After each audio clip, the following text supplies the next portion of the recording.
Hey, I'm Emily. Since I was little, Mom and Dad, who never got past high school, scraped together what little they could for my college fund. They worked their butts off, believing education was my ticket to a better life.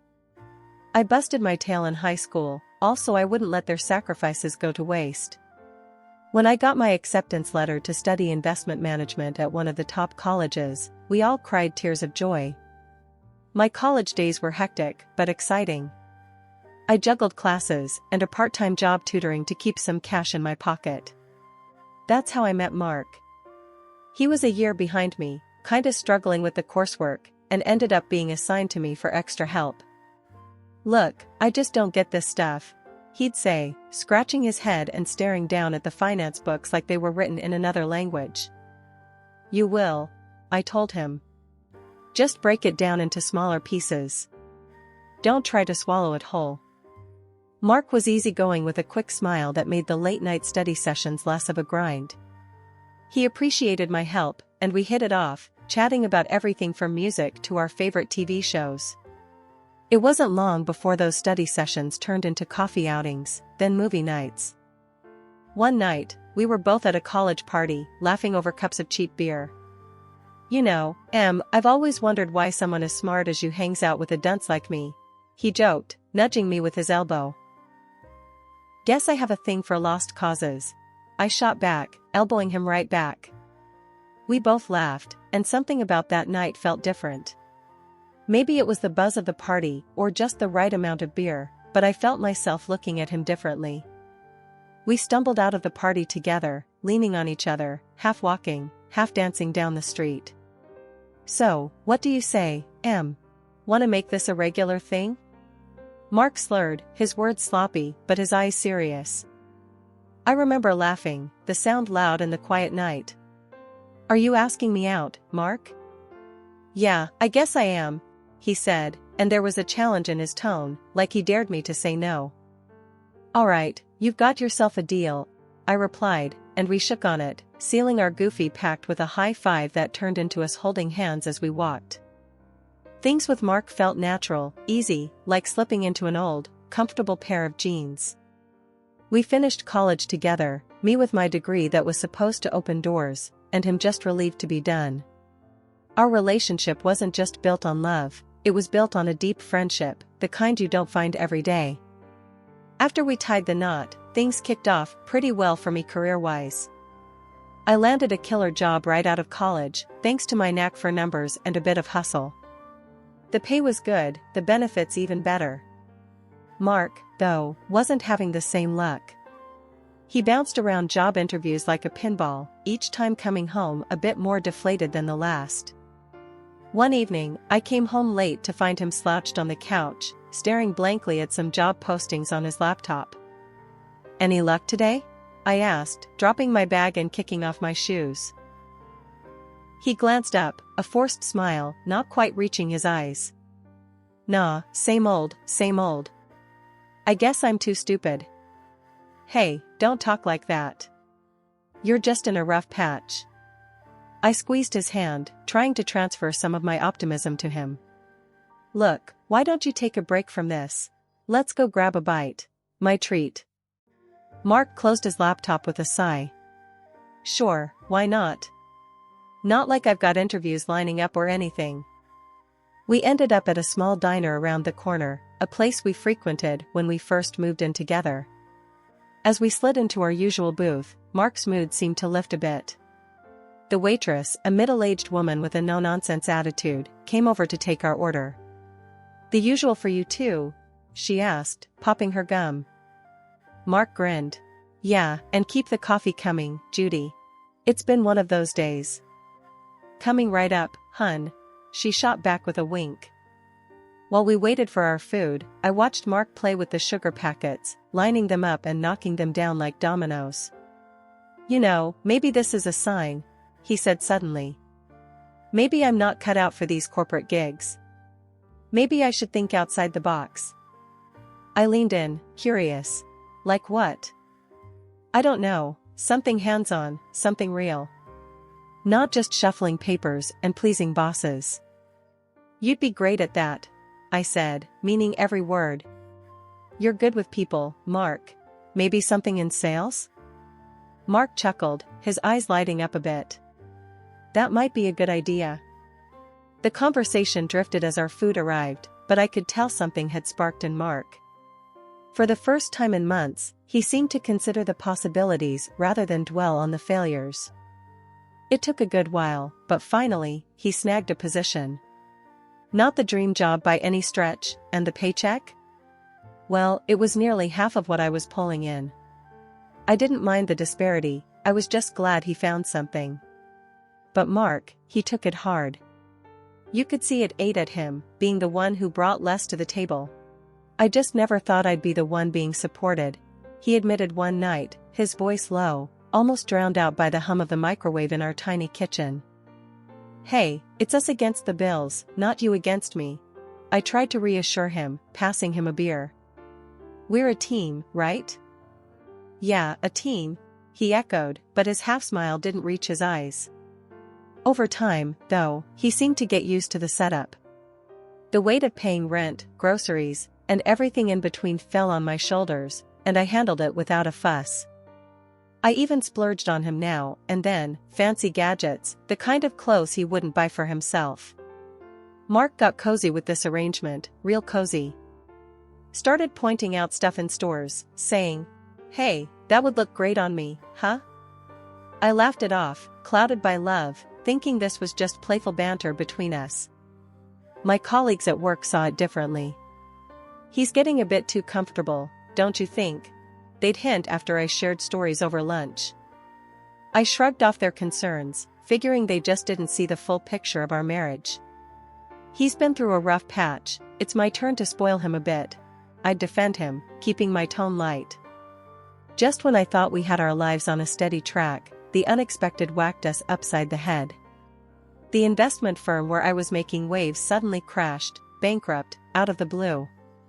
I came home that day, my head spinning, papers from HR clutched in my shaky hands.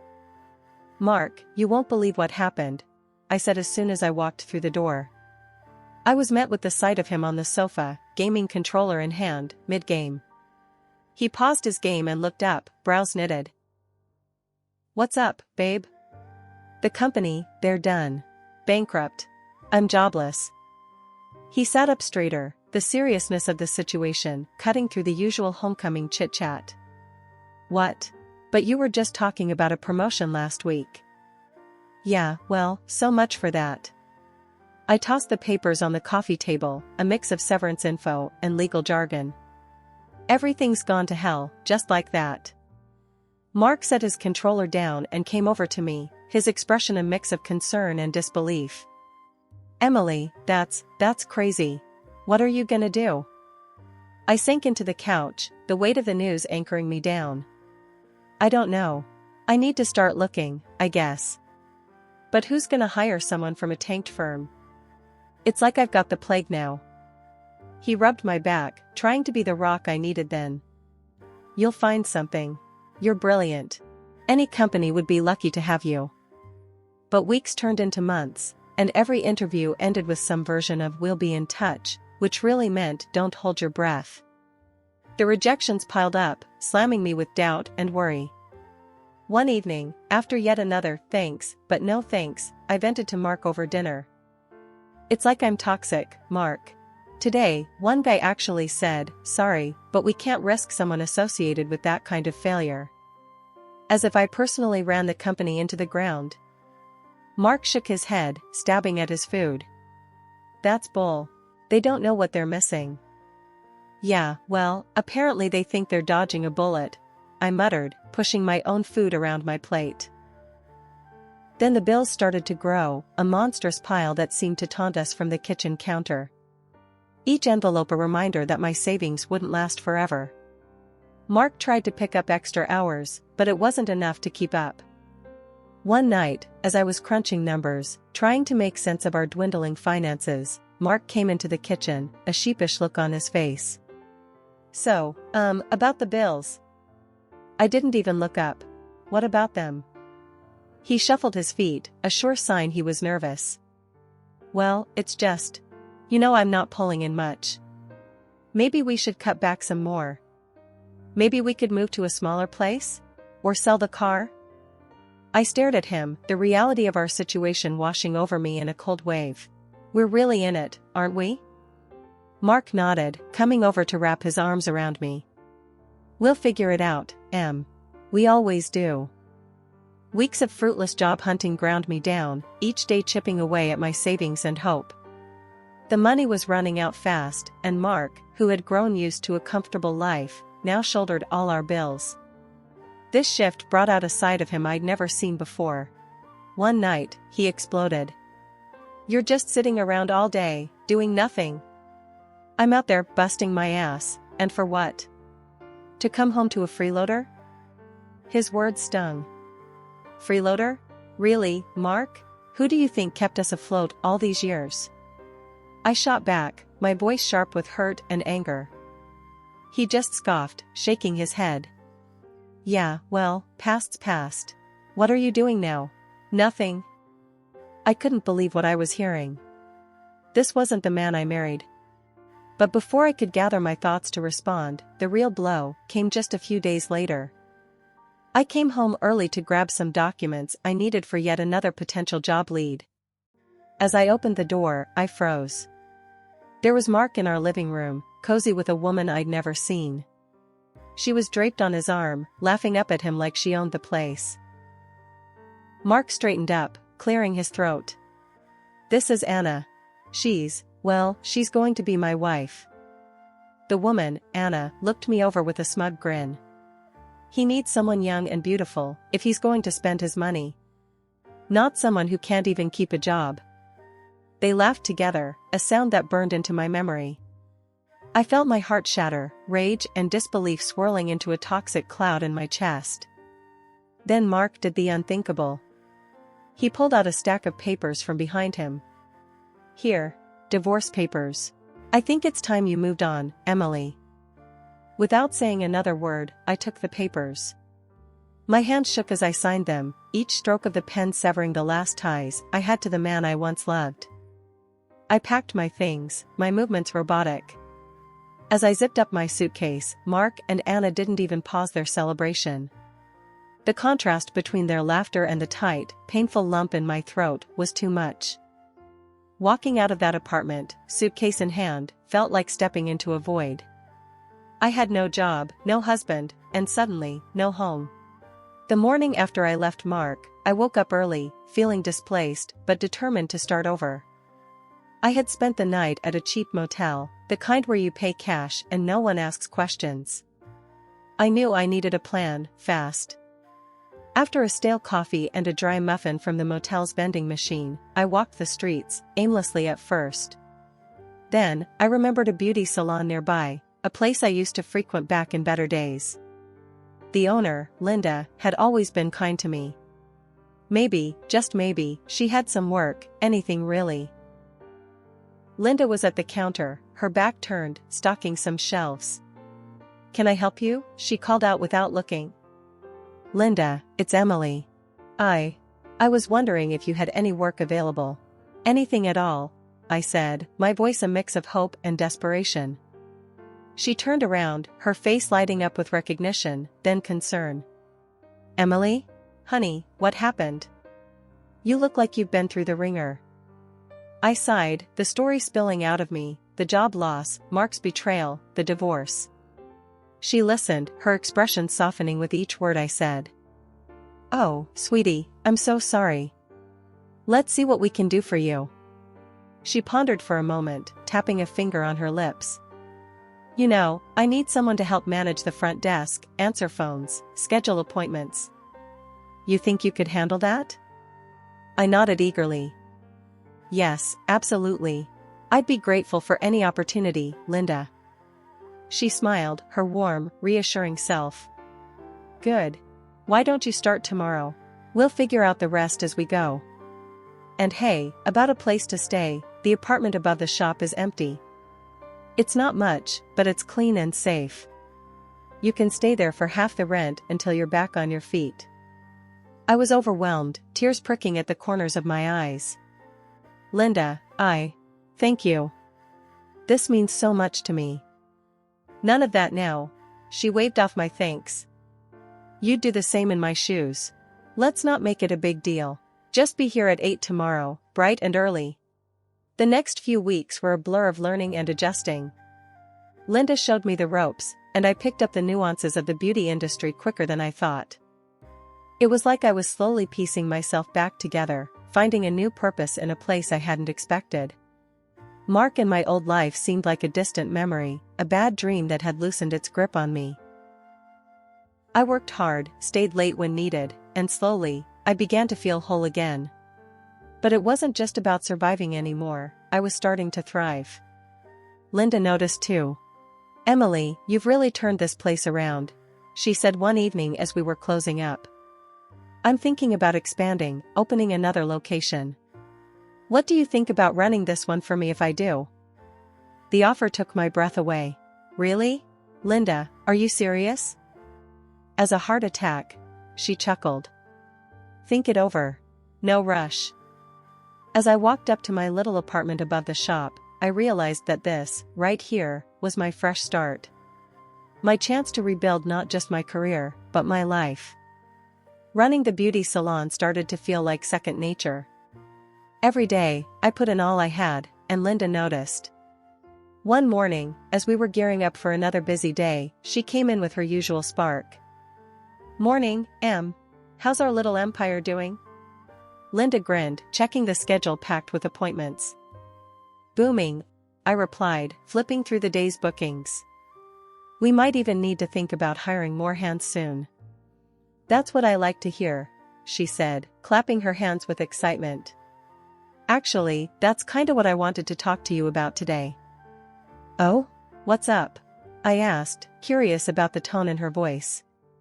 Linda motioned towards her office. "Let's step into my lair for a sec." Once we were settled behind closed doors, Linda leaned forward, all business. "Look, Em, you've made this place shine. I've been thinking a lot about how we can grow, not just here, but really expand our reach." I felt a mix of nerves and excitement. "Are you talking about opening another location?" "Not just another salon, Em. I'm talking big. I'm planning a whole network of salons, and I want you in on it, not just as a manager, but as a co-owner. We'd split everything 50-50. Her words hit me like a wave. "Co-owner?" I echoed, the weight of the offer sinking in. "Yes," Linda nodded firmly. "I've seen what you can do, and I trust you. You're ready for this, and I want us to tackle it as partners. What do you say?" The possibility of stepping up like this was both thrilling and daunting. Well, Linda. I'm honored. And yeah, a bit freaked out." Linda laughed, that hearty sound that always put me at ease. "Good. A little fear keeps you sharp. Think about it, but I'm serious. We could make a real go of this." We hashed out some preliminary ideas right there, brainstorming into the afternoon. The thought of co-owning a business was huge, but with Linda by my side, it felt possible. The next few weeks, I dove into preparations. Hiring, training new staff, and overseeing the salon operations became part of a larger plan. Our clients noticed the positive changes, and the buzz was infectious. Linda and I spent evenings at a local cafe, laptops open, plans sprawling across the table. We talked leases, decor, branding, every detail of our expansion. Finally, the day came to announce our plans to the staff. Everyone gathered around, excited and a bit anxious about the future. "Ladies and gentlemen," Linda started, her voice brimming with pride. "Thanks to your hard work, and especially Emily's leadership, we're expanding. And Emily here isn't just going to be your boss. She's going to be my partner in this venture. We're in this together." The team cheered, and I felt a swell of pride and determination. This was my shot, our shot, to build something lasting. It had been 7 years since the divorce, and life had moved on. I was in one of my salons, chatting with Mrs. Peterson, an elderly client who loved getting her hair done here every month. We were laughing about something trivial when the door swung open, and there he was, my ex-husband, Mark, with Anna, the same woman he had left me for. I stiffened, but before I could say a word, Mark burst out laughing, loud enough for everyone in the salon to hear. Look at this, Emily has become just a simple hairdresser. What a waste of all that fancy education. Anna chimed in, her voice dripping with disdain. Yeah, what a total loser. Guess the high-flying job didn't work out, huh? The room fell silent, the air thick with tension. I felt every eye in the place on me, waiting to see how I'd respond.